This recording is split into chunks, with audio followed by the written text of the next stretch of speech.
Hey guys, Fusebox back on Raid Shadow Legends. I'm going to be hugging my mic today because I'm still just a little bit under the weather.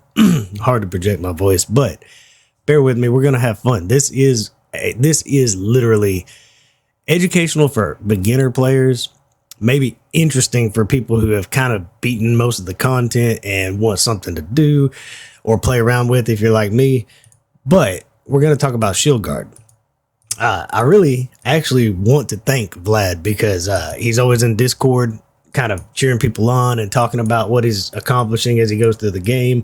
And he's playing like a very free to play or low spend account, right? It's like, you know, really just letting the chips fall where they may, working with what he's got, which I totally admire, because I'm going to tell you something. The reason that I start new accounts and end up giving them away is because the beginning of the game, the struggle is so fun. The end is fun too. It's all fun. But now I'm kind of a collector and trying new things out all the time. Well, because I'm finally beating Bommel and going over some of the new heroes I've gotten, I'm going back to my roots and SHIELDGAURD. So he's a good hero. And when I say good, early game, he's a great hero. His multipliers, we'll put them up on the screen here, but we've got four multiplier on defense for his A1. That's actually a really good multiplier. And 3.4 on an AoE is a solid multiplier. And don't always get caught up in the number of a multiplier. I did a video one time, a long time ago. It's embarrassing by now, but for Pitiless One, he's one of the hardest hitters in the game. He doesn't bring anything but damage. That's kind of where we are with SHIELDGAURD. They actually remind me a lot of each other. They both boost themselves when they hit enemies. We'll go over this guy's kit, but those are solid multipliers for an uncommon, not even a rare, an uncommon. So real quick, if you're starting out, you definitely want to start building this guy up early in the game. And what you do, you go to the market. Always buy green shards. Oh, and one thing here's what spending gems early game.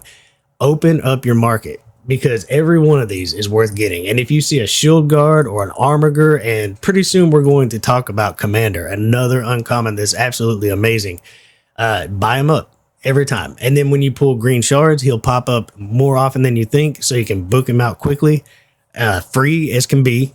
It's one of the fastest ways to get a champion is if you're building an uncommon. And Armiger and SHIELDGAURD can participate all the way through the end of the game. Now, SHIELDGAURD falls off.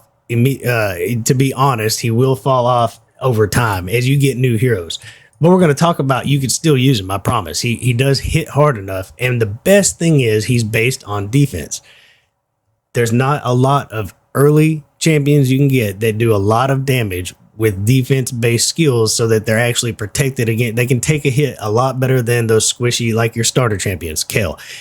Now, when I start my next free-to-play, it'll be after I give away my other account. By the way, subscribe, like, do all those good things. I appreciate it more than you know. Basically, I made a deal a long time ago to give my second account, which is pretty solid, away at 1,000 subs. So right now, I really want to get it off my hands so I can focus on my account and maybe start a free-to-play and actually go through maybe every other day about how I'm starting the game and trying to get into Doom Tower, things like that. But this guy will be a huge part of that. As I'm building up, the reason I go for Kale, all the starters are decent, right?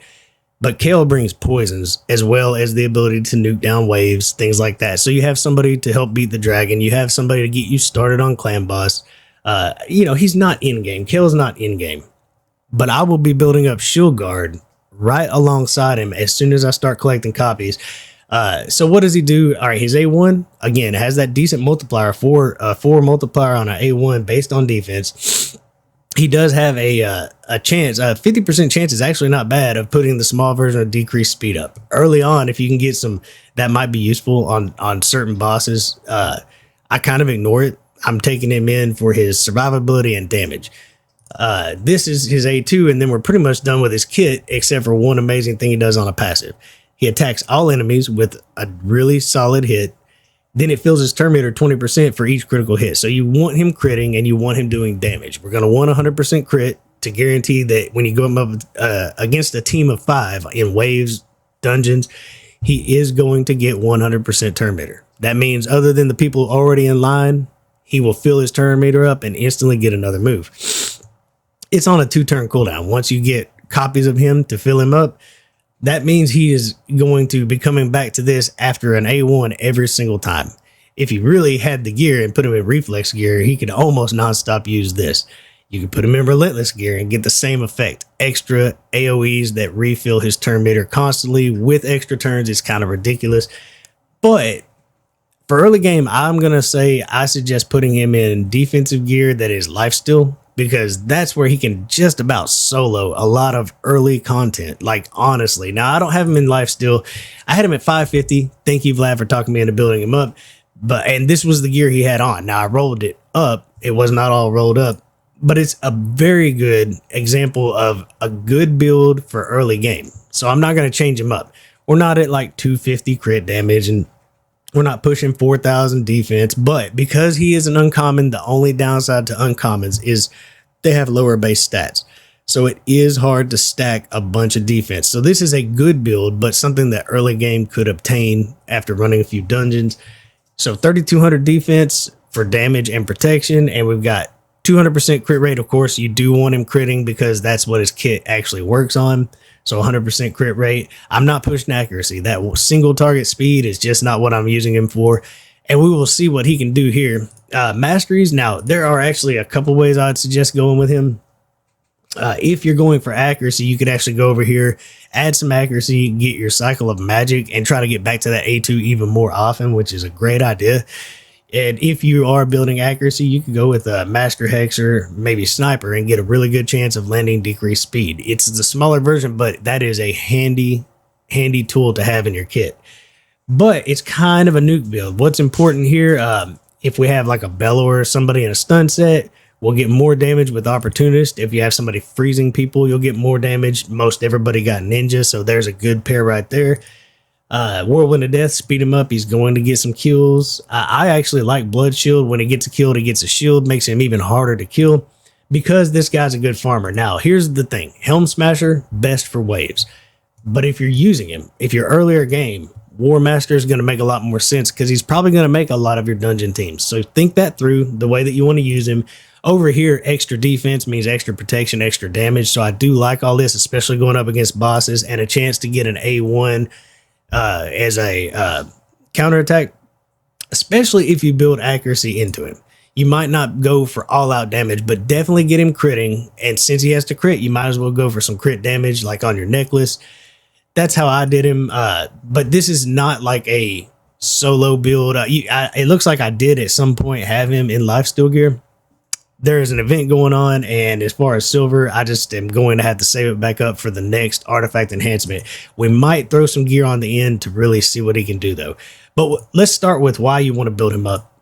Honestly, I think he's better than Kel for when you finally get to Brutal and getting to Brutal. I didn't talk about his amazing passive. His passive, every time he gets a turn, he cleanses off one debuff from him. So in here, you're getting bombed by Lord Shazar. Well, he'll just wipe that bomb off, and it's like it never happened. Makes him great for farming, great in dungeons. He'll get rid of every time he takes a turn. He's going to get rid of if you're trying to run Minotaur and your early game. This guy could step up with lifesteal gear and probably solo it. Honestly, anytime they put the hex up, he'll wipe it off, keep going. So he's definitely more viable than Kel. He's harder to kill. So let's just take SHIELDGAURD into 12-3 and show what he does as a farmer real quick. He doesn't need any help. He'll be just fine. With the stats that I showed, pretty plain Jane. He wipes a wave.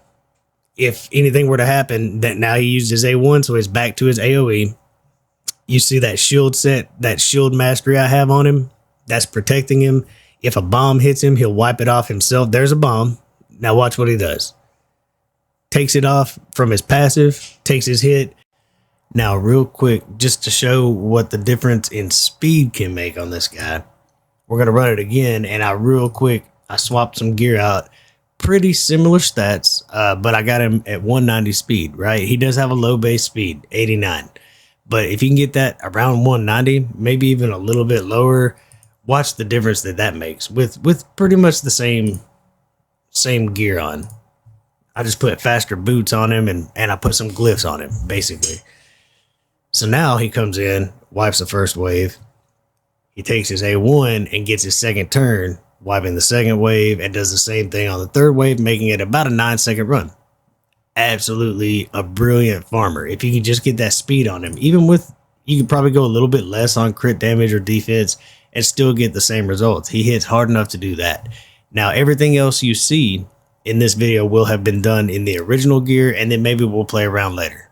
Now, before we run Dragon 20 with a free-to-play team, let's do a damage test and compare him to somebody that actually is one of the top hitters in the game. And real quick, let's just see what we're comparing. He is going to be at 209 for this test on crit damage and about 3,300 defense. Pretty weak build. Then we're going to give Skull Crown a moment to hit with an actual decent build here. You know, she's got 5,300 attack. She's got 237 on crit damage. We'll just see how this plays out. She will not get the advantage of increasing attack. We will bring increased defense for him to give him a little bit of an advantage. Let's turn off super raids because this is stage 18 for his affinity's sake. And now Skull Crown has no affinity to worry about, just to kind of see where he's at. So take this off auto. We want to decrease defense on everybody, put weaken down. We want to go ahead and put some poisons up. That gives everybody extra damage. And now we're going to increase our defense so that he has extra defense for doing his damage. And here's his AoE. We'll put it on ×1. This is like 50 to 66,000 on an A1 on a simple A2 that comes around on a 2-turn cooldown. That's an uncommon. Now, don't get me wrong. And here he is getting a free turn. So we'll go ahead and kill one of these guys with his A1. 83,000. If you set him up, dude hits hard. Because when we play him, we're going to play against the weak affinity in a minute, and I wanted to show what he actually can do. Let's see if Skull Crown can just take a hit. She's obviously stronger, without question. We'll use her good big A2, and she's hitting for 70, 80,000. I mean, she could be built stronger, but this is an uncommon. So we're going to get back to, let's get out of here. We're going to show him he's not going to shine on damage. I am actually going to be running it. My editing is getting crazy here in a slightly weaker build, but not much weaker. The build that I showed you at the beginning, maybe 100 less defense and 1 or 2 points less on crit damage. And he is running slower on that one. But we'll get back to the video. That is what you can get out of an uncommon. So he could easily be the better champion to focus on for damage, and Kale could worry more about speed and accuracy to be landing those poisons. If you build him, that he's definitely going to be on my list. Him and Armiger will be coming up as soon as I start the game with my starter hero. If you got somebody like Ninja, obviously you probably want to bring him up with your starter, but I'm telling you, you get a lot out of this guy. Now here's the problem. He doesn't bring anything else to the table unless you give him accuracy. That small speed debuff could be useful on some bosses, but he's viable, right? You could bring him into these when you're building your way up to level 20 is your main goal at first. You don't have to worry about the ones that are past it because that'll happen in time, right? But if you're starting out early, okay, so what we're going to do, free to play is kind of impossible to define because free to play could pull a Fushan on the first week of playing. You probably got Ninja, who's very good on the Dragon. But since everybody wants to see free to play, here's what I would say. You've got your starter. It probably should be Kale because he brings the poisons with some damage. You've got SHIELDGAURD, free as can be. We've got War Maiden, free as can be. You farm her up for free. You get Seal of the Drakes. That's about the time you should be starting to push Dragon 20. You really should be pushing it. And Ice Golem 20. Once you got Seal of the Drakes, the level 20s become a lot easier. She's a lot of help on spiders and even Fire Knight. Now those can feel a little different. We'll get into those some other time. But High Katoon, your 30-day reward for playing the game. This is not too hard to accomplish. I have horrible gear, by the way. We'll look at it in a minute. I do not know how it's going to work. But let's watch. By the way, I think SHIELDGAURD has about the same numbers as Kel in this build. I'm going to slow it down just for a minute. We do not have... So I didn't speed tune this to where we're going to have defense down when we want it. That's unfortunate. Now we have defense down. She has very low accuracy. She's 550, by the way. Let's speed it back up now and let this start going through and cycling through our turns. It will be a long fight, all right? If this is the stage of the game that you're at, don't worry about your time. Unless it's like 10 minutes, don't worry about your time. You just want to be beating stage 20. That's where you want to be. So I'm going to speed this up. I'll let it run like this for a minute, and we'll slowly, incrementally speed it up, and we'll kind of watch the boss.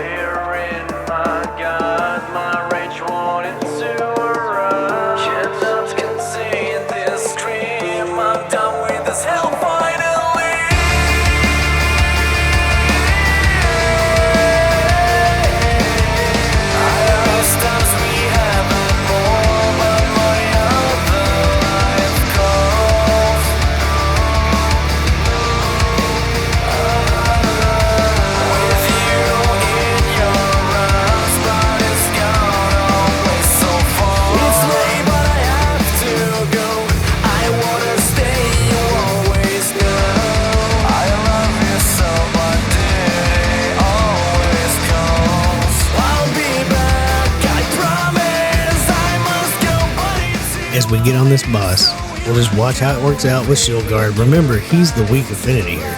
Now, Hakatoon, it's okay to be the weak affinity because she's here to speed us up more than anything. But he's actually weak affinity, so even with weak hits, obviously he won't outmatch the poisons, but we'll see how much damage he does. Now, by the way, I think there's a toxic set on War Maiden, so she'll have a little more damage than she's actually putting out, but she's 550, so let's see how this plays out.